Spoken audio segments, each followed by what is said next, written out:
சங்கீதம் 27:14. கர்த்தருக்கே காத்திரு, அவர் உன் இருதயத்தை ஸ்திரப்படுத்துவார். திடமனதாயிருந்து கர்த்தருக்கே காத்திரு.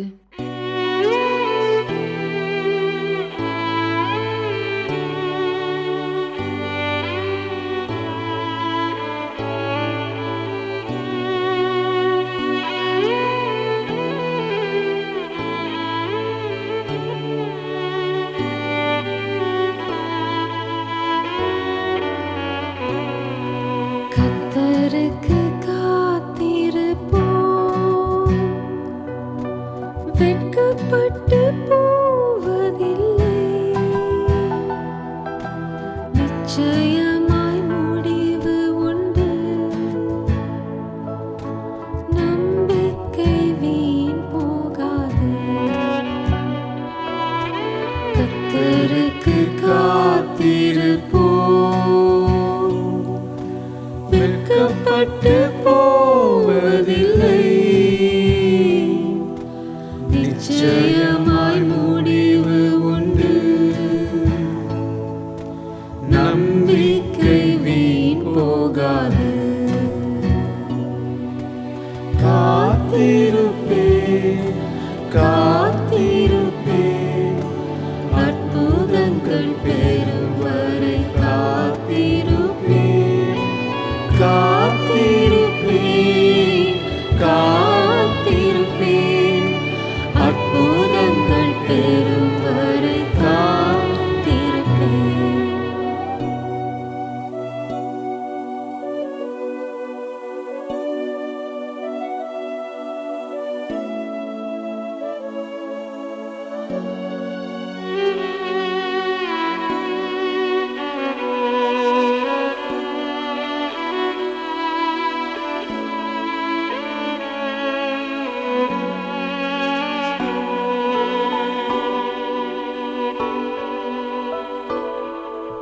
குறித்த காலத்திலே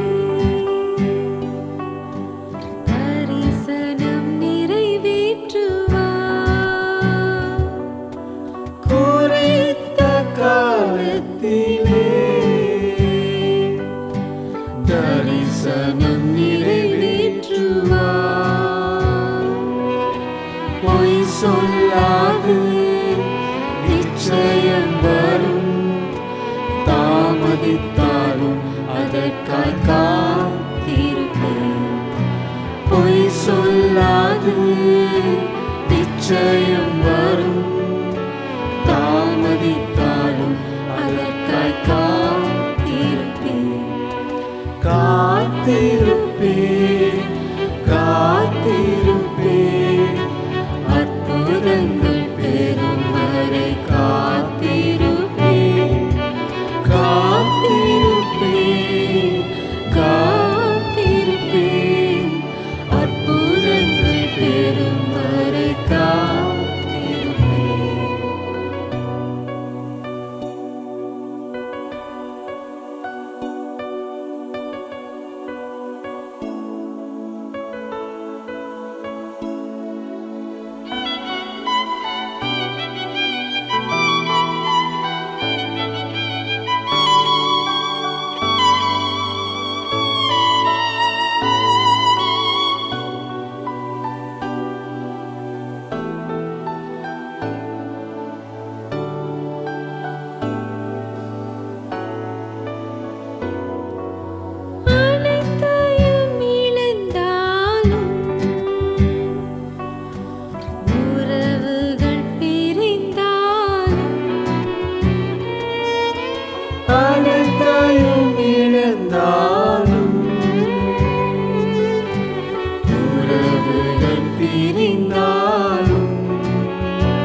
காத்திருப்பேன் காத்திருப்பேன் அற்புதங்கள் பெறும் வரை காத்திருப்பேன்.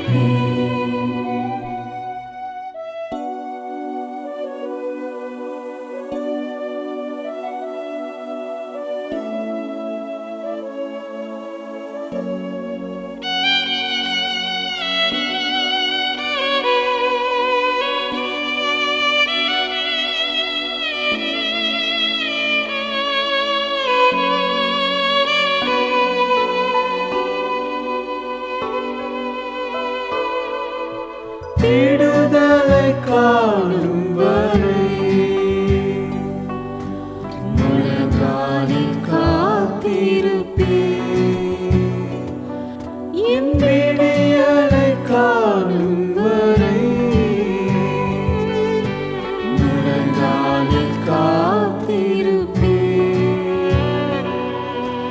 பலப்படுவேன் எழும்பிடுவேன் கழுகை போல உயர பறந்திடுவேன். பலப்படுவேன் எழும்பிடுவேன் கழுகை போல உயர பறந்திடுவேன். காத்திருப்பேன் காத்திருப்பேன் அற்புதங்கள் பெறும் வரை காத்திருப்பேன் காத்திருப்பேன் காத்திருப்பேன் அற்புதங்கள் பெறும் வரை காத்திருப்பேன் காத்திருப்பேன் காத்திருப்பேன் அற்புதங்கள் பெறும் வரை காத்திருப்பேன் காத்திருப்பேன் காத்திருப்பேன் அற்புதங்கள் பெறும் வரை காத்திருப்பேன்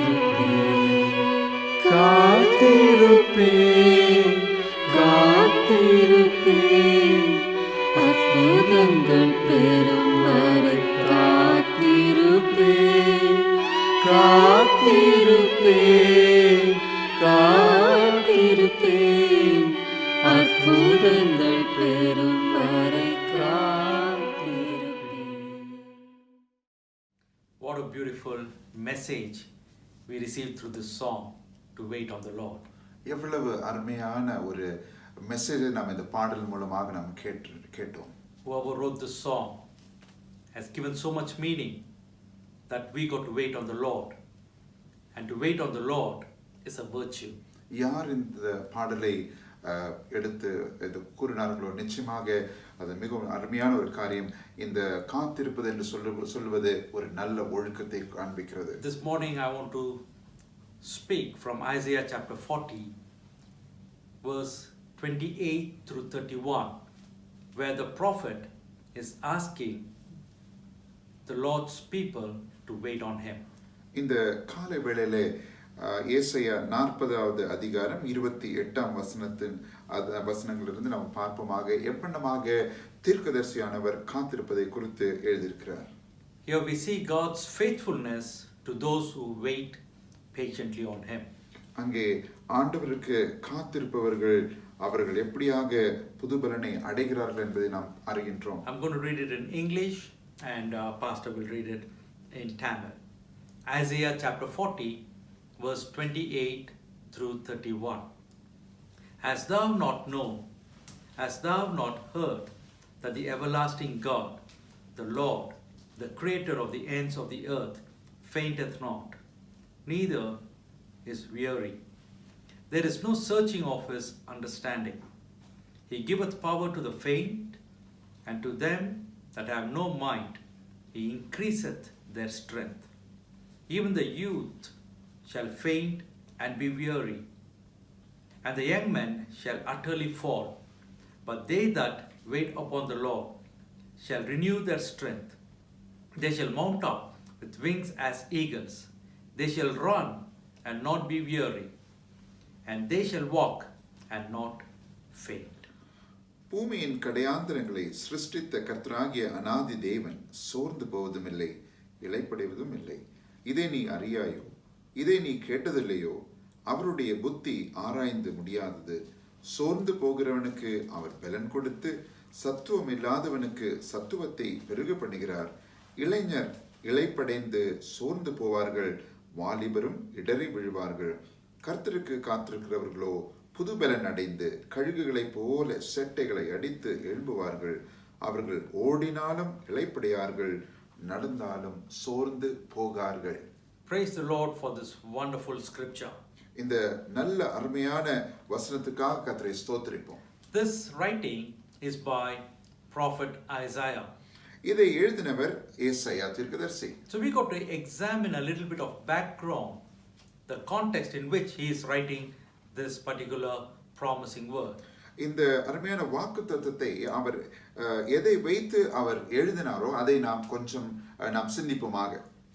When you look at the context, we can understand this text a little bit better and we can have the light in which it was written. எழுதியிருக்கிற இந்த வசனத்திற்கு பிறகாக நாம வெளிச்சத்தை கொடுக்கும் பொழுது அது நமக்கு அது புரிகின்றது. Isaiah is speaking to the Jewish people who are in exile. ஏசாயா அந்த யூதர்களுக்கு அவர் எழுதுகின்றார். The Jewish people are now in Babylon captivity. இந்த யூத ஜனங்கள் பாபிலோன தேசத்திலே அவர்கள் பிடிக்கப்பட்டு அவர்கள் அந்த இடத்திலே காணப்படுகிறார்கள். They are far from their hometown. அவர்கள் தங்களுடைய சொந்த ஊர்களிலிருந்து தூரமாக காணப்படுகிறார்கள். They are discouraged. அவர்கள் இப்பொழுது பார்க்கும் பொழுது அவர்கள் மிகவும் கவலைக்கிடங்காக They are downhearted and they are depressed. அவர்கள் அதாவது அவருடைய இருதயத்தில் அவர்கள் சோர்ந்து போகிறவர்களாக அவர்கள் என்ன செய்வதென்று அறியாமல் திகைத்து நிற்கிறார்கள். The psalmist David in Psalm 137 is narrating the condition of the Israelites who were going to be in this condition. சங்கீதக்காரனாகிய தாவீது 137வது அதிகாரத்திலே நாம் பார்க்கின்றோம் எவ்வளமாக இந்த இஸ்ரவேல் ஜனங்கள் அவர்கள் அந்த பாபிலோனை கர்த்தரை விட்டு விலகும் பொழுது எப்படியாக அவர்கள் பிடிக்கப்பட்ட அந்த வேறொரு தேசத்தில் அவர்கள் அகப்பட்டு கொண்டிருக்கிறார்கள் என்பதை குறித்து நாம் பார்க்க முடியும். So the psalmist is writing in this manner. சங்கீதக்காரனாகிய தாவீது இந்த 137வது அதிகாரத்தில் அதை நாம வாசிக்க முடிகிறது. எடுத்து வாசிப்போமாக. 137:1 பாபிலோன் ஆறுகள் அருகே நாங்கள் உட்கார்ந்து அங்கே சீயோனை நினைத்து அழுதோம். அதன் நடுவில் இருக்கும் அலரி செடிகளின் மேல் எங்கள் கிண்ணறங்களை தூக்கி வைத்தோம். எங்களை சிறைப்பிடித்தவர்கள் அங்கே எங்கள் பாடல்களையும் எங்களை பாழாக்கினவர்கள் மங்கள கீதத்தையும் விரும்பி சியோனின் பாட்டுகளில் சிலதை எங்களுக்கு பாடுங்கள் என்று சொன்னார்கள். கர்த்தரின் பாட்டை அந்நிய தேசத்தில் நாங்கள் பாடுவது எப்படி? எருசலேமே, நான் உன்னை மறந்தால் என் வலது கை தன் தொழிலை மறப்பதாக. நான் உன்னை நினையாமலும் எருசலேமை என் முக்கியமான மகிழ்ச்சியிலும் அதிகமாக எண்ணாமலும் போனால் என் நாவு. Yeah, the psalmist is narrating here by the rivers of Babylon. There we sat down. Babylon ஆறுகள் அருகே நாங்கள் அங்கே உட்கார்ந்தோம். We got to understand the same psalmist in Psalm 23 we read, though I walk through the valley of shadow of death. இதே சங்கீதக்காரனாகிய தாவீது சங்கீதம் 23வது அதிகாரத்தில் நம்ம பார்க்க முடியும். நான் மரண இருளின் பள்ளத்தாக்கிலே நடந்தாலும் என்று அவர் சொல்கிறார். See, in Psalm 23 the psalmist is saying, though I walk through the valley of shadow of death. But here in Psalm 137 the psalmist is saying we sat down. There's a difference in the posture. சங்கீதம் 23ஆம் அதிகாரத்திலே நான் மரண இருளின் பள்ளத்தாக்கிலே நடந்தாலும் என்று நாம பார்க்கின்றோம். ஆனால் இந்த இடத்துல பார்க்கும் பொழுது பாபிலோன் அருகே நாங்கள் உட்கார்ந்து என்று சொல்றார். To sit is different from walking. அதாவது ஒரு இடத்துல இருப்பதும் நடப்பதும் வித்தியாசமாக காணப்படுகிறது. So in Psalm 23 when you see the depressed people, though in the valley of shadow of death walking, that means they are progressing, that means they have hope, they have a light, they have a future, they are moving towards that goal. அவர்கள் அந்த சங்கீதக்காரன் தாவீது அது சொல்லும் பொழுது நான் மரண இருளின் பள்ளத்தாக்கிலே நடந்தாலும் என்று சொல்லும் பொழுது அவர்களுக்கு எல்லா காரியம் அவர்கள் இழந்த பொழுதிலும் கூட அவர்களுக்கு நம்பிக்கை இல்லாமல் இருந்த பொழுதிலும் கூட அவர்கள் முன்னேறி அவர்கள் நடந்து கொண்டிருக்கிறார்கள். ஒரு நம்பிக்கை அவர்களுக்கு ஒரு நம்பிக்கை இருக்கிறது. That's why they are moving forward. They are not sitting down. அதனால தான் அவர்கள் அங்கே உட்காரவில்லை, அவர்கள் நகர்ந்து கொண்டு நடந்து கொண்டிருக்கிறார்கள். Today we may be in one of these categories. இன்றைக்கு ஒருவேளை இப்படிப்பட்ட சூழ்நிலைகளில் நாம் இருக்கலாம். We may be hard pressed in our valley. நம்முடைய இந்த பள்ளத்தாக்கின் மத்தியிலே நாம் செல்லும் பொழுது நம்முடைய இருதயமானது அங்கே அழுத்தப்பட்டு காணப்படலாம். But still we have hope in the Lord and we are progressing. We are walking through in this dark valley which is the shadow of death. ஆனாலும் இந்த மரண இருளின் பள்ளத்தாக்கிலே நாம் நடந்து கொண்டு சென்றாலும் கூட நம்முடைய நம்பிக்கை கர்த்தராய் இருக்கிறபடினால் நாம் நடந்து முன்னேறி சென்று கொண்டிருக்கிறோம். We are moving forward. நாம் அதாவது முன்னோக்கி சென்று கொண்டிருக்கிறோம். Though you have been hard pressed, you are still moving forward. நாம் அந்த கஷ்டத்திற்குள்ளாக நாம் இருந்த பொழுதிலும் கூட நாம் முன்னேறுகின்றோம். Thank God for such people and for that victory that you have. அப்படிப்பட்ட ஜனங்களுக்காக நான் கர்த்தரை ஸ்தோத்திரிக்கிறேன். ஆண்டவர் உங்களுக்கு வெற்றியை கொடுத்திருக்கிறது நிமித்தம். But there are few others who are sitting down in this valley. ஆனால் ஒரு சிலர் இந்த பள்ளத்தாக்கிலே அவர்கள் உட்கார்ந்து கொண்டிருக்கிறார்கள். In Psalm 137, that's what we read, by the rivers of Babylon, there we sat down. சங்கீதம் 137வது அதிகாரத்தை நாம் பார்க்கிறோம். பாபிலோன் ஆறுகள் அருகே நாங்கள் உட்கார்ந்து. And then what does it say? அதற்கு பிறகு என்ன எழுதப்பட்டிருக்கிறது? We wept. அங்கே நாங்கள் அழுதோம். And we remembered Zion. அப்பொழுது நாங்கள் சீயோனை குறித்து சிந்தித்தோம். And then they are further saying, அவர்கள் திரும்பமாக சொல்லுகிறார்கள், we hanged our harps upon the willows in the midst thereof. அங்கே அதில் நடுவில் இருக்கும் அலரி செடிகளின் மேல் எங்கள் கின்னரங்களை தூக்கி வைத்தோம். That means they are not using the instruments that they possess. அப்படி என்று சொன்னால் அவர்கள் கையில இருக்கின்ற அந்த கின்னரங்களை அவர்கள் உபயோகிக்காமல் அவர்கள் வைத்திருக்கிறார்கள். So here we see a group of people who are sitting, who are depressed and who are not willing to use their talents. இங்கே பாருங்கள், ஒரு சில ஜனங்கள் அவர்கள் தங்களுக்கு கிடைத்திருக்கிற அந்த தாளந்துகளை உபயோகிக்காமல் அவர்கள் உட்கார்ந்து அந்த தாளந்துகளை பக்கத்தில் வைத்திருக்கிறார்கள். Today many are in this situation. இன்றைக்கு அநேகர் இப்படிப்பட்ட சூழ்நிலைகளில் காணப்படுகிறார்கள். Many think everything is over in life. அநேகர் எல்லாம் முடிந்தது என்று அவர்கள் வாழ்க்கையை நினைத்துக் கொண்டிருக்கிறார்கள். Many have sat down saying it is finished, we can't move on. அநேகர் எல்லாம் முடிந்தது என்று சொல்லி ஒரு இடத்திலே அவர்கள் உட்கார்ந்து இருக்கிறார்கள். Maybe many families are going through this weeping. அநேக குடும்பங்கள் ஒருவேளை இந்த அழுகையின் பள்ளத்தாக்கிலே அவர்கள் நடந்து கொண்டிருக்கலாம். And many are remembering the times that everything was all right. எல்லாம் நன்றாய் இருந்த அந்த சமயத்தை குறித்து சிந்தித்து அதை குறித்து நினைத்து கொண்டிருக்கலாம் சிலர். Musicians are not using their instruments here. இந்த இடத்துல பார்க்கும் பொழுது அதாவது மியூசிக் வாசிக்கிறவர்கள் சங்கீதக்காரர்கள் அவர்கள் தங்களுடைய மியூசிக்கை தங்களுடைய கிண்ணறங்களை வாசிக்காமல் வைத்திருக்கிறார்கள். They are hanging all their musical instruments in the bank of that river. அந்த அவர்களுடைய கிண்ணறங்களை எடுத்து அந்த அலரி செடிகளின் மேல் தொங்க வைத்திருக்கிறார்கள். And they are crying and they are weeping because they feel that everything is over for them. அவர்கள் அழுது கூக்குரலிட்டு எல்லாம் முடிந்தது என்று சொல்லி அவர்கள் சொல்கிறார்கள். This was the condition of the Jewish people who were in captivity in Babylon. இதுதான் இந்த பாபிலோன் தேசத்திலே சென்று அகப்பட்டவர்கள் அவர்களுடைய ஸ்திதியாக காணப்பட்டது. Their hearts cried out because they had no hope. அவர்களுடைய இருதயமானது அங்கே அழுது கொண்டிருந்தது என்றால் என்ன செய்வது என்று தெரியாமல். They thought of all the good things that they enjoyed in the past and now they have nothing in their hands. அவர்கள் ஏற்கனவே அவர்கள் அனுபவித்த அந்த காரியத்தை எல்லாம் சிந்தித்து இப்பொழுது ஒன்றும் செய்ய முடியாது என்று நினைத்து அவர்கள் அங்கே அழுது கொண்டிருக்கிறார்கள். They long to go up to Jerusalem to worship Jehovah. திரும்பமாக எருசலேமிலே சென்று யெகோவாவை அங்கே ஆராதிப்பதற்கு திரும்ப செல்ல வேண்டும் என்று அவர்கள் நினைத்திருக்கிறார்கள். They are surrounded by strangers, they are surrounded by enemies, they are surrounded by people who cannot understand these God God's children. அவர்களை சுற்றிலும் இருக்கிற அந்நியர்களை குறித்து அவர்களுடைய தேவர்களை, அதாவது இவர்கள் தங்களுடைய தேவர்களை நினைத்து மாத்திரத்திலே அந்நியர்கள் சூழ காத்திருக்கிறவர்களை குறித்து அவர்கள் கலங்கி கொண்டிருந்தார்கள். They were not able to understand each other. என்றால் அவர்களுக்கும் இவர்களுக்கும் புரியாமல் காணப்பட்டது. Life seemed very hard. Life seemed hopeless. அவருடைய வாழ்க்கையானது ஒன்றும் நம்பிக்கை அற்றதாக அவர்கள் காணப்பட்டிருந்தார்கள். Probably they were homesick but helpless. ஒருவேளை அவர்களுக்கு தங்களுடைய வீட்டை விட்டு வந்தது நிமித்தம் அவர்கள் ஹோம் சிக்காக இருக்கலாம், ஆனால் அவர்களால் ஒன்றும் செய்ய முடியாது. They want to go to their home but they cannot go because they are slaves. அவர்கள் தங்களுடைய வீடுகளுக்கு போக வேண்டும் என்று வாஞ்சை உண்டு, ஆனால் அவர்கள் அடிமைகளாக வைக்கப்பட்டிருக்கிறார்கள். Church, what is your condition? சபையே, இன்றைக்கு உங்களுடைய ஸ்திதி என்னவாக காணப்படுகிறது?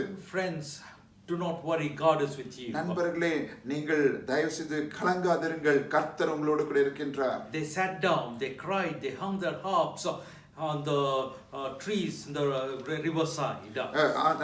அவர்களை பார்க்கும் பொழுது அவர்கள் தங்களுடைய கிண்ணறங்களை அந்த அலரி செடிகள் மேல் தொங்க விட்டிருக்கிறார்கள். They had become useless and voiceless. இப்பொழுது அந்த கிண்ணறத்துக்கு அது யூஸ்லெஸ் ஆக மாறிவிட்டது, அதுக்கு சத்தம் இல்லாமல் காணப்படுகிறது. And they are saying, how can we sing joyful songs? இப்பொழுது நாம் எவ்வண்ணமாக நல்ல சந்தோஷமான பாடல்களை எவ்வண்ணமாக நம்ம பாட முடியும்? People around are asking them to sing. மற்றவர்கள் எங்களை பார்த்து நம்மை பார்த்து பாடுங்கள் என்று சொல்லலாம். But they are saying we cannot sing joyful song. Joy is gone out of our heart. அதாவது எங்களுடைய இருதயத்திலிருந்து அந்த சந்தோஷம் போய்விட்டது நிமித்தம் எப்படியாக நம் மங்கள கீதத்தை நாம் பாட முடியும் என்று அவர்கள் கேட்கிறார்கள். Even if they sing, it's going to be just blues. It's going to be sad songs. அவர்கள் பாடினாலும் அது அந்த பாடல்கள் ஆனது அது சத்தமில்லாத அல்லது ஒரு சந்தோஷத்தை கொடுக்காமல் துக்க பாடல்களாக அது மாறுமே என்று அவர்கள் சொன்னார்கள். That's what the condition they were in.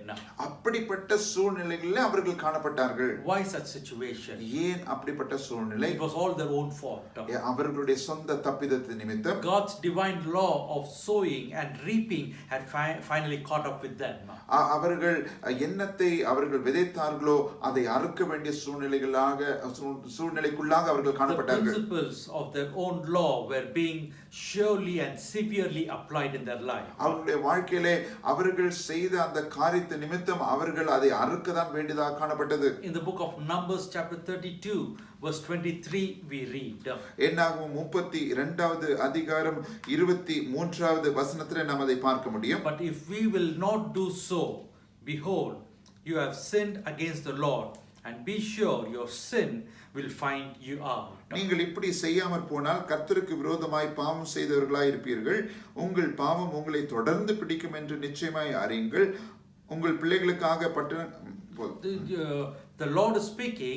There is a sowing time and a reaping time. ஆண்டவர் அவர்களுக்கு கற்றுக் கொடுக்கிறார்.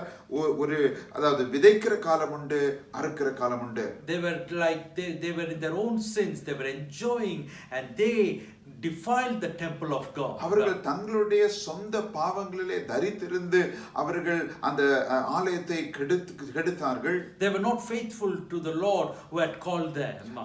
அழைத்த ஆண்டவருக்கு அவர்கள் உண்மை இல்லாதவர்களாக காணப்பட்டார்கள். They did not offer sacrifice in that manner that they were supposed to offer faithfully unto the Lord. அவர்கள் ஆண்டவருக்கென்று உண்மையாக உத்தமமாக பலி செலுத்த வேண்டிய காரியங்களிலே அவர்கள் உண்மை இல்லாதவர்களாக அவர்கள் காணப்பட்டார்கள். They were not proper in their worship. அவர்கள் தங்களுடைய ஆராதனையின் சமயத்திலே அவர்கள் சரியான விதத்திலே அவர்கள் ஆராதிக்கவில்லை. They started to bring heathen fashion inside the temple of God in Jerusalem. அவர்கள் அந்த எருசலேமிலே தேவனுடைய ஆலயத்திலே அந்நிய ஜாதிகளுடைய ஆராதனை அவர்கள் கொண்டு வந்தார்கள். They started to compromise in their music that they made before the Lord God Almighty. ஆண்டவருக்காக செய்ய வேண்டிய ஆராதனையிலே அவர்கள் காம்ப்ரமைஸ் செய்துவிட்டு இப்படியாக செய்து கொண்டிருந்தார்கள். They deviated in their preaching, in their doctrine.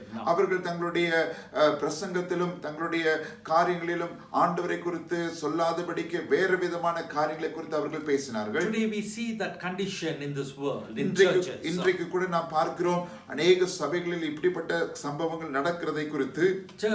God God is calling us once again that He is merciful, that we will turn away from our wicked ways, that He will have mercy on us. திரும்பமாக தேவன் நம்மை கூப்பிடுகின்றார். அதாவது உங்களுடைய பழைய நடத்தைகளை விட்டுவிட்டு திரும்பமாக ஆலயத்துக்கென்று வாருங்கள் என்று சொல்லி ஆண்டவர் உங்களை God கூப்பிடுகின்றார். is calling us unto holiness. திரும்பமாக ஆண்டவருடைய பரிசுத்தத்திற்குள்ளாக நீங்கள் வர வேண்டும் என்று அவர் வாஞ்சிக்கிறார். God is calling us unto sanctity.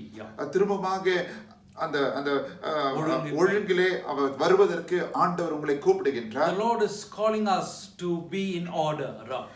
சரியான விதத்திலே கிரமமாக நடக்க வேண்டும் என்று ஆண்டவர் The கூப்பிடுகின்றார். Lord is calling for discipline among believers. விசுவாசிகளுக்குள்ளாக ஒரு கண்டிப்பான ஒரு விதத்திலே அவர்கள் வர வேண்டும் என்று அவர் வாஞ்சிக்கிறார். ஒழுங்கான முறையிலே வர வேண்டும் என்று வாஞ்சிக்கிறார். Everything has been taken for granted in the house of God today. இன்றைக்கு பார்க்கும் பொழுது தேவனுடைய ஆலயத்திலே எல்லாமே பரவாயில்லை என்று சொல்லி அப்படிப்பட்ட ஒரு சூழ்நிலைகள் There காணப்படுகிறது. is no proper order, there is no proper manners, there is no beauty that the beauty of holiness found in the sanctuary of the Lord. ஆண்டவருடைய ஆலயத்திலே ஒரு ஒழுங்கான காரியம் இல்ல, அங்க ஒரு அழகான காரியம் இல்ல, அங்க வித்தியாசமாக அது காணப்படுகிறது. There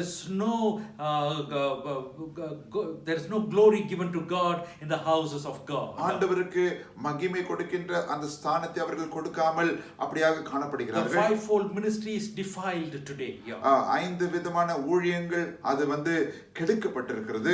Everybody want to take up some kind of ministry not knowing the calling of the ministry. எல்லாரும் ஊழியங்களை செய்ய வேண்டும் என்று சொல்லி அவர்களுக்கு அழைக்கப்பட்டிருக்கிற அந்த அழைப்பை தெரியாமல் அவர்கள் வெவ்வேறு விதமாக அவர்கள் நடத்தி கொண்டு This was the செல்கிறார்கள். condition of Israel those days. இதுதான் இஸ்ரவேல் ஜனங்களுக்கு அந்த காலத்திலே நடந்த சம்பவம். They defiled the house of God. அவர்கள் தேவனுடைய ஆலயத்தை அவர்கள் And கெடுத்தார்கள். the Lord handed them into the hands of the enemies, that they will be corrected. அது நிமித்தம் ஆண்டவர் அவர்களை தங்களுடைய எதிரிகளுடைய கையிலே கொடுக்கப்பட்டு அவர்கள் மூலமாக அவர்கள் The திருத்தப்பட்டிருக்கிறார்கள். Lord may not push us, but He will allow us in certain situations.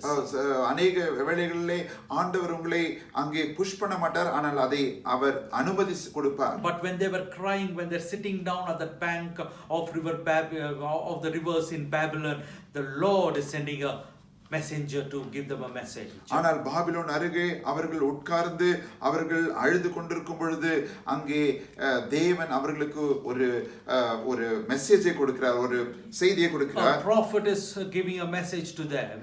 ஒரு தீர்க்கதரிசியானவர் அங்கே அவர்களுக்கு என்று ஒரு மெசேஜை Have you கொடுக்கிறார். not heard that our God who has created us, He is powerful? அதாவது பூமியின் கடையாந்திரங்களை சிருஷ்டித்த கர்த்தராகிய அநாதி தேவன் சோர்ந்து போவதில்லை, இடைப்படுவதும் இல்லை. இதை He அறியாயோ? doesn't faint. He doesn't grow weary. Don't you know that? அவர் தேவன் சோர்ந்து போவதும் இல்லை, இளைப்படுவதும் இல்லை என்று He உங்களுக்கு gives தெரியாதா? power to the ones who are fainting. அவர் சோர்ந்து போகிறவனுக்கு அவர் பெலனை கொடுக்கின்றார். He gives strength to the ones who are falling down. சத்துவம் இல்லாதவனுக்கு சத்துவத்தை பெருகப்படுகிறார். Even the youth will grow weary. அதாவது இளைஞர் இளைப்படைந்து சோர்ந்து போவார்கள். But they that wait upon the Lord. கர்த்தருக்கு காத்திருப்பவர்களோ, I tell you, they were sitting there. They didn't know what to do. They were just waiting on the Lord in that bank. அந்த Babylon ஆறுகள் அருகே அவர்கள் உட்கார்ந்து என்ன செய்வதென்று அறியாமல் புரியாமல் அவர்கள் இருந்து கொண்டிருக்கிற சமயத்திலே Their strength is lost. அவர்களுடைய சத்துவமானது அங்கே அது குறைந்து விட்டது. Their talents have died. அவர்களுடைய தாளந்துகள் எல்லாம் இறந்து விட்டது. Their law is no more with them. The law, the commandment of the Lord is not in their hands. அவர்களுக்குள்ளாக தேவனுடைய கட்டளைகளானது அங்கே காணப்படவில்லை. They left everything in Jerusalem. எல்லாவற்றையும் எருசலேமிலே அவை விட்டு விட்டார்கள். Their songs are no more. அவர்களுக்கென்று அந்த பாடல்கள் இப்பொழுது இல்லை. In this condition, the prophet is coming with the good news. God has not forgotten you. இப்படிப்பட்ட சூழ்நிலைகளில் அவர் இருக்கும் பொழுதுதான் ஏசாயா தீர்க்கதரிசியானவர் இந்த செய்தியோடு அவர் வருகின்றார். The Lord has not forgotten you. ஆண்டவர் உங்களை மறக்கவில்லை. You will be heavy in your heart. இன்றைக்கு நீங்கள் ஒருவேளை நீங்கள் பாரத்தோடு இருப்பீர்கள். These are the last days. இதுதான் கடைசி நாட்கள். The Lord is giving a last call to His people to turn, that we may get close to God. ஆண்டவரோடு கிட்டி சேருவதற்காக ஆண்டவர் உங்களை இந்த நாளிலே உங்களை கூப்பிடுகின்றார். He is not condemning us now. உங்களை இப்படியாக அவர் கண்டிக்கவில்லை. This is still a time of grace that we are living in. இப்பொழுதும் கூட அவர் இது கிருபையின் காலமா இருக்கிறபடியால் அவர் உங்களை அழைக்கின்றார். Let's not abuse that grace that the Lord is showing on us. ஆண்டவர் காட்டியிருக்கிற அன்பை நாம் கருணை குறித்து நாம் தளர விடாமல் இருப்போமாக. Let us revere the grace that has been showered upon us. ஆண்டவர் நம்மீது பொழிந்திருக்கிற அந்த கிருபையை குறித்து நாம் அதற்கு விலையை கொடுப்போமாக. Let us be patient to understand how precious is the blood of Jesus Christ that was shed on the cross of Calvary for our sins. Kalvari சிலுவையிலே சிந்தின இயேசுவின் இரத்தத்திற்காக நாம் எவ்வளவு நாம் அதற்கு நாம் ஈடு கொடுக்க முடியும். The Lord is speaking through that prophet. அந்த தீர்க்கதரிசி மூலமாக ஆண்டவர் பேசுகின்றார். It is a time that it is a reaping time that you are here now. இப்பொழுது நீங்கள் அறுக்கின்ற ஒரு காலமாக இது காணப்படுகிறது. That's the natural law. அதுதான் சாதாரணமான உலகத்திலே நடக்கிற ஒரு கட்டளை. We sow certain things without even thinking twice. நாம் अनेक சமயங்களில் அதாவது ரெண்டு தடவை நினைப்பதற்கு முன்பதாக சில காரியங்கள் நடக்கிறது. But when the harvest time comes, we sometimes suffer. ஆனால் அறுவடையின் காலத்திலோ நாம் अनेक சமயங்களிலே நாம் கஷ்டப்படுகிறோம். But even in that suffering, the Lord is gracious to us. அந்த காலத்திலும் கூட ஆண்டவர் நம்மோடு கூட கிருபையாக அவர் இருக்கின்றார். The prophet says the Lord is going to take you back to the land where you belong to.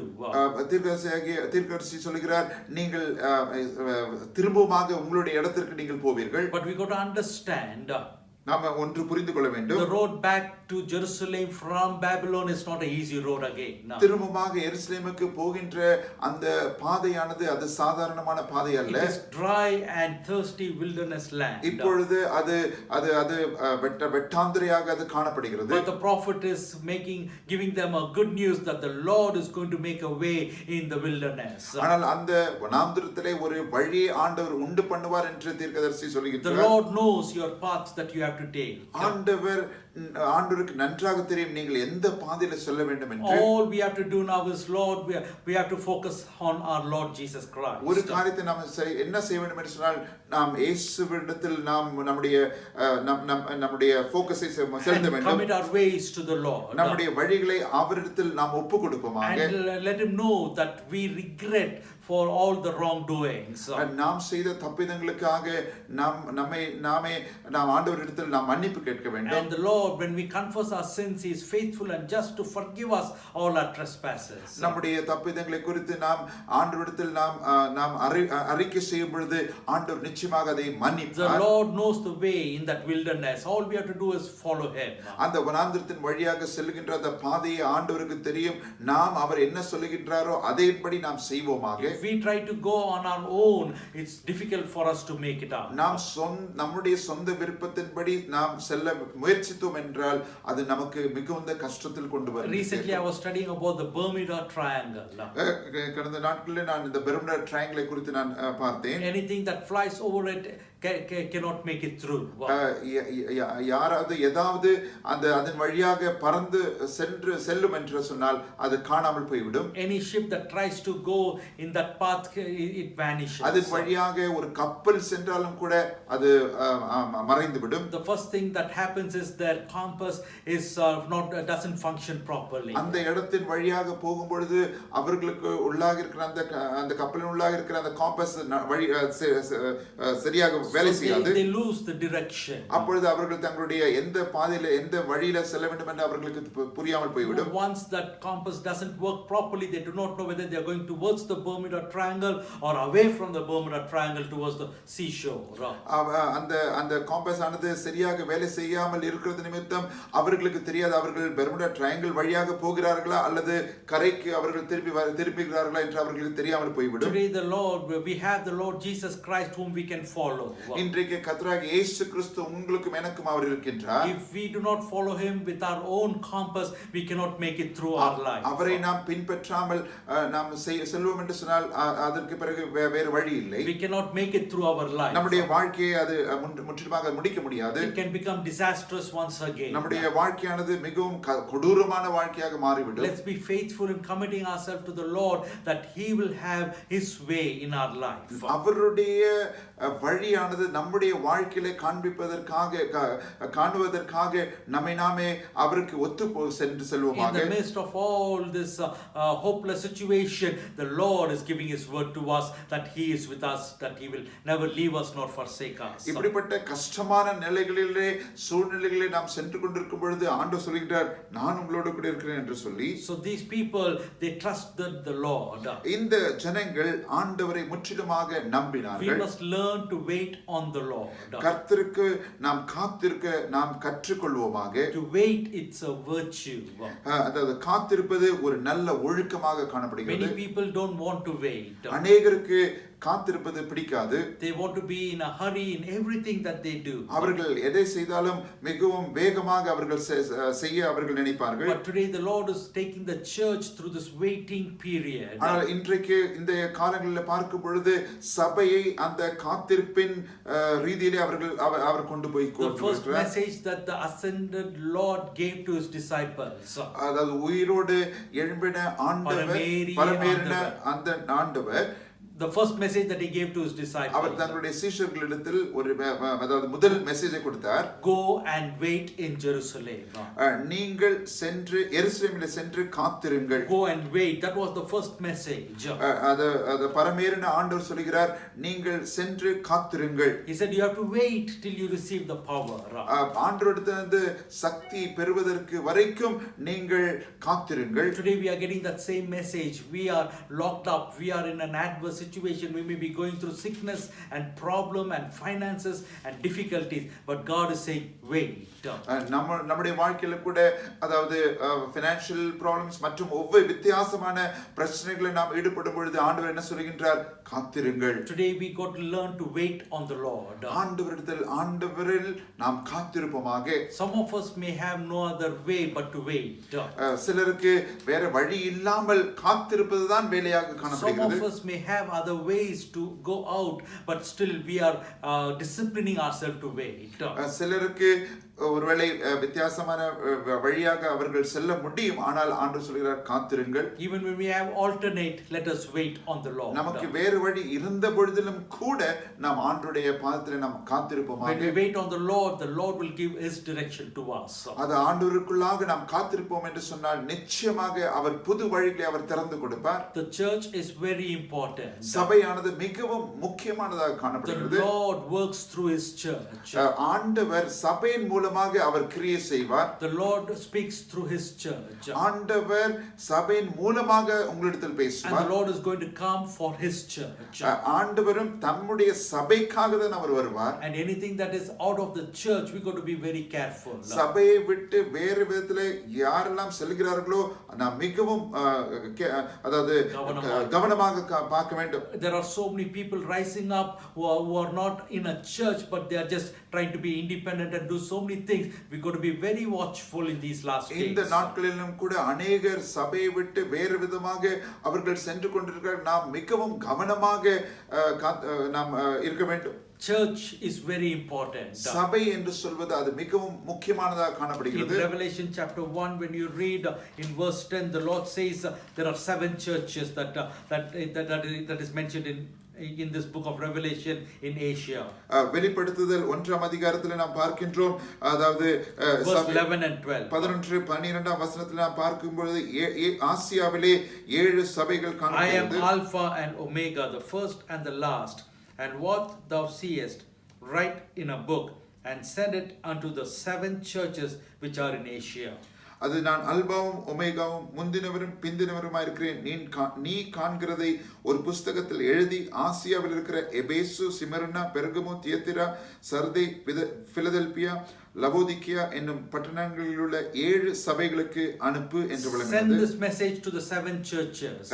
இந்த செய்தியை இந்த 7 சபைகளுக்கு அனுப்பு என்று விளங்குகிறது. So we got to understand the Lord is interested in churches in these last days. இதிலிருந்து நாம் என்ன புரிகிறது சொன்னால், இந்த கடைசி நாட்களிலே ஆண்டவர் ஆண்டவர் சபையை குறித்து அவர் மிகவும் முக்கியத்துவம் The கொடுக்கிறார். Lord wants to correct the churches. சபையை அதாவது அவர் சீர்திருத்த. சீர்திருத்த அவர் He நினைக்கிறார். wants to discipline churches. சபையை ஒழுங்குபடுத்த அவர் He wants to bring His தீர்மானிக்கிறார். order in the church. அந்த சபைக்குள்ளாக ஒரு கிரமத்தை He கொண்டு wants to bring வருவதற்கு His discipline in the church. சபைக்குள்ளாக ஒரு ஒழுங்கை கொண்டு வருவதற்கு அவர் He பார்க்கிறார். wants to see His church as the bride. அவருடைய சபை அவருடைய சொந்த மனவாட்டியாக அவர் விரும்புகிறார். That means there will be purity, holiness and goodness and godliness. அங்கே அந்த சபைக்குள்ளாக ஒரு சுத்தமா உள்ளதும் அது அது வந்து அதாவது அருமையானதாக அது காணப்பட வேண்டும் என்று அவர் வாஞ்சிக்கிறார். Because He is going to come back for the church. ஏனென்றால் அவர் தம்முடைய சபைக்காக அவர் வரப்போகிறார். Let's not be running here and there in search of the truth. The truth is the Lord Jesus Christ is going to come and He's going to come for His church. நாம் இங்கும் அங்கும் ஓடி தெரியாதபடிக்கு நாம் சபைக்காக அவர் வருகிறார். Let's wait for the Lord very patiently. ஆண்டவருக்காக நாம் காத்திருப்போமாக. In closing, let me read Revelation chapter 22 verse 16. கடைசியாக வெளிப்படுத்தல் 22ஆம் அதிகாரத்தை நாம் வாசிப்போம். I, Jesus, have sent mine angel to testify unto you these things in the churches. I am the root of the offspring of David and the bride and the morning star.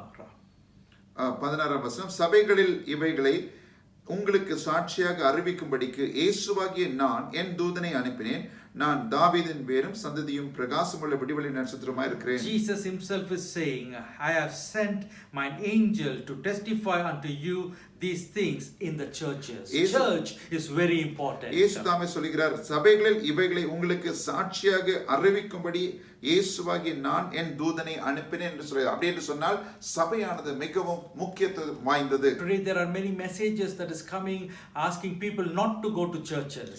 இன்றைக்கு பார்க்கும் பொழுது அநேக செய்திகளிலே அவர்கள் சொல்கிறார்கள், நீங்கள் உங்களுடைய சபைகளுக்கு போக வேண்டிய அவசியம் இல்லை என்று. We don't have to go to church. The church is not good anymore. சபையானது இனிமேல் நீங்கள் போக வேண்டிய அவசியம் இல்லை, அது இனிமேல் அது நடக்காது என்றெல்லாம் சொல்கிறார்கள். I tell you, due to pandemic situation, we are in this online church services now. இந்த ஊரடங்கின் நிமித்தமா மாத்திரம் தான் இப்பொழுது நாம் ஆன்லைன் சபையிலே நாம் இப்படியாக காணப்படுகிறோம். Soon the church gathering is going to come up. கூடிய சீக்கிரத்திலே நாம் சபைகள் எல்லாரும் ஒன்று கூட வரப்போகிறோம். When that happens, the Lord wants us to gather together in holiness. அன்றைக்கு அந்த நாட்களிலே நாம் ஒன்று கூடும் பொழுது அங்கே பரிசுத்தத்திலே நாம் ஒன்று கூட வேண்டியதாக காணப்படுகிறது. And the Lord has a word for every church. எல்லா சபைகளுக்கும் ஆண்டவர் தம்முடைய வார்த்தையை கொடுக்கின்றார். That's what we read in Revelation 1. அதுதான் நம்ம வெளிப்படுத்தல் விசேஷம் 1ஆம் அதிகாரத்திலே பார்க்கிறோம். I am the Alpha and Omega, the first and the last, and the Lord is saying, take the message to the churches. நான் அல்பாவும் ஒமேகாவும் முந்தினவரும் பிந்தினவருமாய் இருக்கிறேன். நீ காண்கிறதை ஒரு புத்தகத்தில் எழுதி ஆசியாவில் இருக்கிற அந்த 7 சபைகளுக்கு அனுப்பு என்று Take it to the churches, to the 7 churches in Asia. அந்த ஆசியாவில் இருக்கிற 7 சபைகளுக்கு அனுப்பு, எடுத்துக்கொண்டு போ என்று சொல்கிறார். I tell you, the message is coming to churches. அதாவது செய்தியானது சபைகளுக்கு தான் அது வரும். So church gathering is going to be very important for us. நாம் எல்லாரும் சேர்ந்து சபை கூடி வருதல் மிகவும் முக்கியமானதாக We காணப்படுகிறது. may have crusades, we may have musical programs, we may have everything outside evangelism services, but church gathering for the saints is very important. அநேக விதமான கூட்டங்கள், அநேக விதமான மியூசிக்கல் நைட்ஸ், இப்படிப்பட்ட அநேக ப்ரோகிராம்ஸ்கள் வரலாம், ஆனால் சபை கூடுதல் மிகவும் முக்கியமானதாக We have to காணப்படுகிறது. gather together in our community, in our own church. நாம் நம்முடைய சபையிலே நாம் எல்லாரும் சேர்ந்து ஒன்று கூட The வேண்டும். Lord is coming soon. கர்த்தருடைய வருகை கர்த்தர் சீக்கிரம் வரப்போகிறார். And let us be prepared in His house. அவருடைய வீட்டிலே நாம் ஆயத்தமுள்ளவர்களாக The காணப்படுவோமாக. bride is prepared in her house. மணவாட்டியானவள் தன்னுடைய வீட்டிலே அவள் ஆயத்தமாக இருக்கிறாள். We, the children of God, we are the bride, and the Lord wants to prepare us in His church. நாம் தேவனுடைய பிள்ளைகளாக அவருடைய மணவாட்டியாக நாம் இந்த சபையிலே நாம் ஆயத்தமுள்ளவர்களாக காணப்பட வேண்டும். There is good doctrine in the church. என்றால் சபையிலே சபையிலே நல்ல போதகம் இருக்கிறது. There is teaching and preaching in the church. அந்த சபையிலே நல்ல படிப்பும் நல்ல விதமான பிரசங்கமும் காணப்படுகிறது. There is prayer and power ministry in the church. சபையிலே அங்கே ஜெபமும் அங்கே வல்லமையான கூட்டங்கள் நடக்கிறது. The church nourishes the people of God. இந்த சபையானது ஜனங்களுக்கு அது நல்ல உணவை கொடுக்கிறது. So let us prepare ourselves in the days to come that we are going to be back in our own churches. வருகின்ற நாட்களிலே நாம் நம்முடைய சபைகளிலே நாம் வந்து ஆண்டவரை ஆராதிப்போமாக. Do not be running here and there. Concentrate yourself to be under one shepherd. அங்கும் இங்குமாக அலைந்து தெரியாதபடிக்கு நீங்கள் மிகவும் கவனமாக இருந்து ஒரே மேய்ப்பன் அண்டைக்கு நீங்கள் வந்து காத்திருங்கள். Identify your shepherd, hear his voice and follow him, and God will reward you. உங்களுடைய மேய்ப்பனை சரியாக அறிந்து கொண்டு அவருடைய சத்தத்தை அறிந்து கொண்டு அவர்களை பின்பற்றுங்கள். So that wolves will not come and devour you. அப்படியாக இருக்கும் பொழுது நரிகள் ஆனது ஓநாய்கள் வந்து உங்களை பீறி போடாது. In the last day Satan like a roaring lion is coming around to devour his people. கடைசி நாட்களிலே அவர்களுடைய ஜனங்களை கர்ஜிக்கிற சிங்கத்தை போல அவன் விழுங்க பார்க்கிறான். Let's not become a prey in Satan's mouth. அவனுடைய வாயிலே அந்த பிசாசுடைய வாயிலே நாம் இரையாக போகாதபடிக்கு பாதுகாத்துக் கொள்ள வேண்டும். Let us be protected in the house of the Lord. ஆண்டவருடைய சபைக்குள்ளாக நம்மை நாமே பாதுகாக்கப்பட்டவர்களாக காணப்படுவோமாக. We may be sitting by the rivers of Babylon now. ஒருவேளை நாம் அந்த பாபிலோன் ஆறுகள் அருகே நாம் இருந்து கொண்டிருக்கின்றோம். Maybe we hung our instruments and saying it's of no use anymore. நம்முடைய கிண்ணறங்களை எடுத்து தொங்க வைத்து விட்டு போதுமே எல்லாம் ஆய்விட்டது என்று ஒருவேளை நினைத்துக் கொண்டிருக்கலாம். Get ready church, the Lord is coming back. ஆனால் சபையே நீ ஆயத்தப்படு, கர்த்தருடைய வருகை அதிக சீக்கிரமாக காணப்படுகிறது. Believers, get up and start practicing everything that you have to do. விசுவாசிகளே, நீங்கள் எழுந்திருந்து நீங்கள் செய்ய வேண்டிய காரியங்களை நீங்கள் பிராக்டீஸ் பண்ணுங்கள். All your instruments that is in dust, take it out and start dusting it and start tuning it. எல்லா விதமான அதாவது மியூசிக்கல் இன்ஸ்ட்ருமெண்ட்ஸை அதற்கு மேலாக படிந்திருக்கிற தூசி எல்லாவற்றையும் உதறிவிட்டு துடைத்து அதை ஆயத்தப்படுத்துங்கள். Start tuning your vocal cords. உங்களுடைய vocal cords-ஐ நீங்கள் டியூன் பண்ணுங்கள். All the elders, start preparing yourself for the assignment that you have. எல்லா முதியோர்களும் அவர்கள் எல்டர்ஸும் எல்லாரும் அவர்களுடைய செய்ய வேண்டிய காரியங்களை எல்லாவற்றையும் செய்து முடித்துக் கொள்ளுங்கள். All deacons, you got to get up and you got to start planning all that you have to do. எல்லா டீக்கன்ஸும் நீங்கள் என்னெல்லாம் பிளான் வைத்திருக்கிறீர்களோ அதை திரும்பமாக அதை தொடங்குங்கள். All the youngsters and all the Sunday school teachers and everyone start getting ready, because the time is coming and the time is going to be very short that we are going to worship the Lord in spirit and in truth, and we are going to see a great revival in our nation. வாலிபர்களும் musical team ஜனங்களும் எல்லாரும் உங்களை தான் நீங்களே ஆயத்தப்படுத்திக் கொள்ளுங்கள். கூடிய சீக்கிரத்தில் நாம் எல்லாரும் சேர்ந்து ஆண்டவரை ஆராதிக்கின்ற நேரம் வந்து விடுகிறது. The church gathering is going to happen quick. சபை ஆராதனையால் ஆனது அது திரும்பமாக தொடங்க போகிறது. We are praying this 21 days fasting prayer is helping us move close to the Lord. இந்த 21 நாட்கள் உபவாச ஜெபங்களானது நம்மை இன்னமும் ஆண்டவரோடு கூட பக்கத்திலே வர அது உதவி செய்கிறது. Let us get rid of all the filthy things that is around us. எல்லா விதமான கெட்ட காரியங்களை கெட்ட சிந்தனைகளை எல்லாவற்றையும் அகற்றி போடுங்கள். Let's fix our eyes on Jesus. நம்முடைய கண்களை ஆண்டவருக்குள்ளாக நாம் வைப்போமாக. And run our race that is set before us. நமக்கு முன்பதாக வைத்திருக்கிற அந்த ஓட்டத்தை நாம் ஜெயமுடன் முடிப்போமாக. பொறுமையோடு ஓடுவோம். That we will attain the goal. அந்த இலக்கை நோக்கி ஓடுகிற அந்த ஓட்டத்தை let's not leave our track and move into another track. நம்முடைய ட்ராக்ல விட்டு வேற இன்னொருவருடைய ட்ராக்ல போக வேண்டாம். Whatever your calling, keep that calling. உங்களுடைய என்ன அழைப்பு உங்களுக்கு இருக்கிறதோ அந்த அழைப்பிலே நீங்கள் தரித்திருங்கள். Fix your eyes on Jesus and keep moving forward. Okay, கிறிஸ்து இயேசுவுக்குள்ளாக உங்களுடைய சிந்தையை பதித்து வைத்துக் கொள்ளுங்கள். And keep moving forward. முன்னேறி செல்லுங்கள். And you will see the glory of the Lord. நிச்சயமாக தேவனுடைய மகிமையை நீங்கள் காண்பீர்கள். Church, we are going to gather together very soon. கூடிய சீக்கிரத்திலே சபையை நாம் எல்லாரும் சேர்ந்து கூட போகிறோம். We are going to worship the Lord in spirit and in truth. திரும்பமாக ஆண்டவரை நாம் உண்மையோடும் சத்தியத்தோடும் நாம் ஆராதிக்க போகிறோம். Our worship is not going to be same kind of worship that we did before. இதற்கு முன்பதாக நாம் நடத்தின அந்த worship-ஐ போல இனிமேல் இருக்காது. Our praising is not going to be just like we were doing before. நம்முடைய துதிகள் நாம் இதற்கு முன்பதாக செய்தது போல இனிமேல் இருக்காது. We are going to worship the Lord in spirit and in truth. நாம் ஆண்டவரை அதாவது உண்மையிலும் ஆவியோடும் நாம் we are going to worship the Lord in the beauty of holiness. பரிசுத்த அலங்காரத்துடன் நாம் ஆண்டவரை நாம் துதிக்க We are போகிறோம். going to pray thy kingdom come. நாம் இப்படியாக ஜெபிப்போம், உம்முடைய ராஜ்யம் கீழே வருவதாக. We are going to commit ourselves saying thy will be done in my life. உம்முடைய சித்தம் என்னுடைய வாழ்க்கையிலே செய்யப்படுவதாக. And we are going to see the glory of the Lord cover us when we do தேவனுடைய that. மகிமை நம்ம எல்லாம் சூழாது நிற்கும் என்பதை நாம் பார்க்க முடியும். And behold, the Lord is going to do signs and wonders and miracles. நிச்சயமாக ஆண்டவர் உங்களுடைய வாழ்க்கையிலே அற்புதங்களும் அடையாளங்களும் ஆண்டவர் செய்வார். May the Lord bless you. தேவன் தாமே உங்களை ஆசீர்வதிப்பாராக. If you have any prayer request, please write to us in the address that you find in the screen. நீங்கள் உங்களுக்கு ஜெப தேவைகள் ஏதாவது காணப்பட்டால் நீங்கள் தயவு செய்து கீழே வருகிற அந்த ஸ்கிரீன்ல வருகிற அந்த அட்ரஸ்ல நீங்கள் அனுப்புங்கள். And prepare yourself for the gathering that is going to happen soon. கூடிய சீக்கிரத்திலே நாம் எல்லாரும் சேர போகிற அதற்காக நீங்கள் ஆயத்தமாயிருங்கள். Let me pray. உங்களுக்காக Heavenly Father, I commit this morning into your mighty hands. Thank you, Lord, for ministering to us. Thank you for preparing us. And thank you for speaking to us that your church is very important. Help us not be deviated, Lord. Help us, Lord, have this mind that soon we are going to gather together in one accord to praise you, to worship you, and to give you the glory. Thank you for preparing us.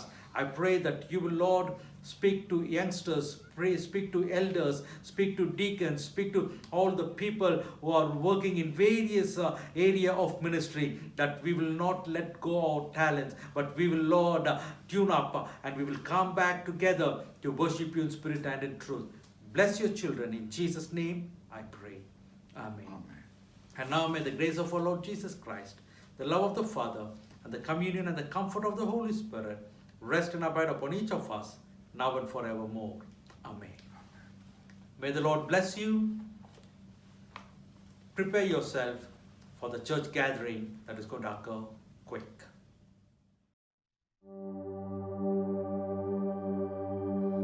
How great is our God!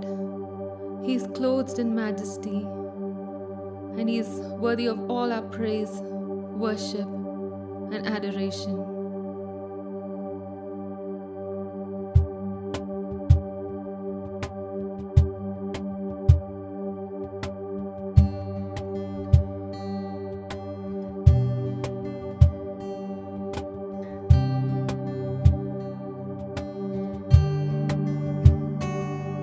The splendor of the King, clothed in majesty.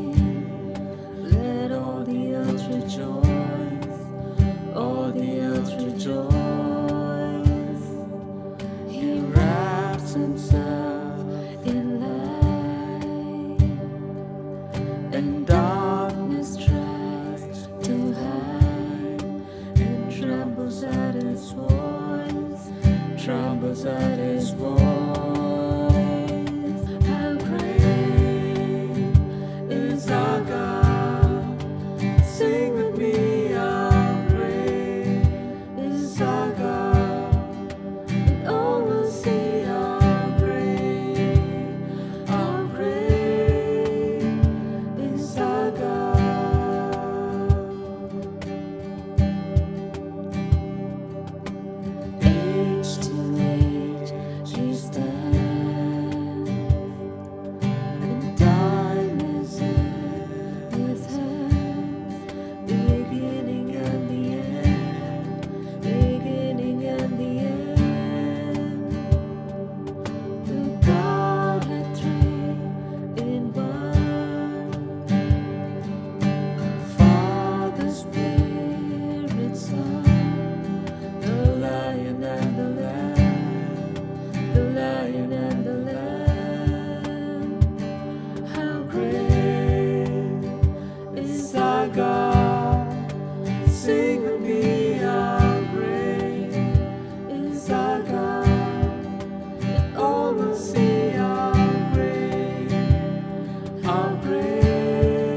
the name of Jesus by singing, How great is our God!